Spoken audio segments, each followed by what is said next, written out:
আজ হরিশ্চন্দ্রপুরে road show করে নিজের প্রচার সারলেন তৃণমূলের উত্তর মালদার প্রাক্তন পুলিশ কর্তা প্রসূন ব্যানার্জি। আজ সকাল 9:30 থেকে তিনি হরিশ্চন্দ্রপুর 2 নম্বর ব্লকের মশালদা, দৌলতপুর, মালিয়র এবং ভালুকা অঞ্চলে রোড শো এবং বাইক র্যালি করে প্রচার করেন তৃণমূলের প্রার্থী প্রসূন ব্যানার্জি।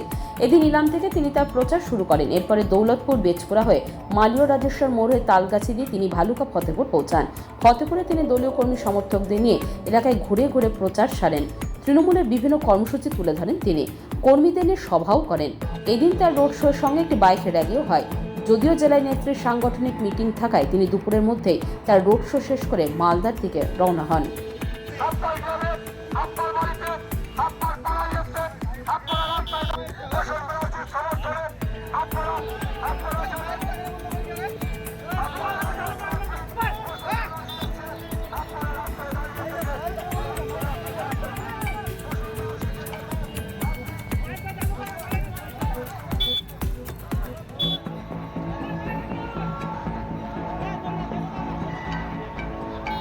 जय राधे जय राधे जय की बोले बोले রাধাই কথা কথাই রাধা তাই তো আমি ধরেছি সত্যি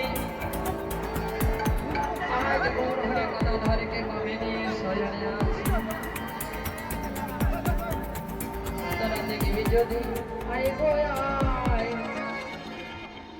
আছেন অসাধারণ রেসপন্স পাচ্ছি আমার সঙ্গে মাননীয় মন্ত্রী এবং আমাদের দলের সিনিয়র নেতা জনাব নাজমুল হোসেন রয়েছেন, আমাদের দলের নেতৃবৃন্দ রয়েছেন, আমাদের সহযোদ্ধারা রয়েছেন। আপনারা দেখতে পাচ্ছেন যে এলাকাটি আমরা ঢুকছি, প্রায় জনস্রোত নেমেছে, জনপ্লাবন নেমেছে। মানুষ বলছে যে মা মাটি মানুষের নেতৃত্বে সরকার, মানুষের সরকার উন্নয়ন করছে, উন্নয়নের শুরু করছে মানুষ। এবার মা মাটি মানুষের সাংসদের এখান থেকে হবে মানুষ ভাল করে দেওয়া আসবে। কংগ্রেস প্রার্থী বলছেন তৃণমূল ফ্যাক্টর না।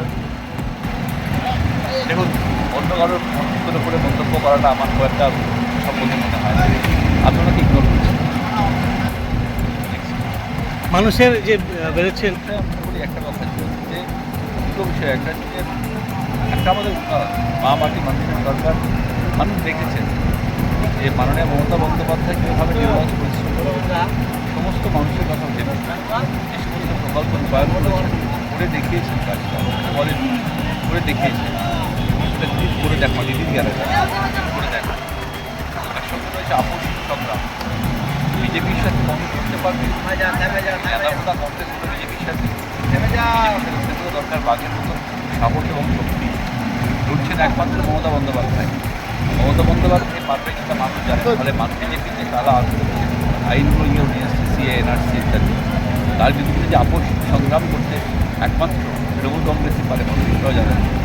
একদিকে ভারতবর্ষ থেকে বিজেপির বিদায় দেওয়ার জন্য তৃণমূল কংগ্রেসকে প্রয়োজন, অন্যদিকে উন্নয়নের ধারাকে অব্যাহত রাখতে তৃণমূল কংগ্রেসকে। এটাই আমাদের ধন্যবাদ।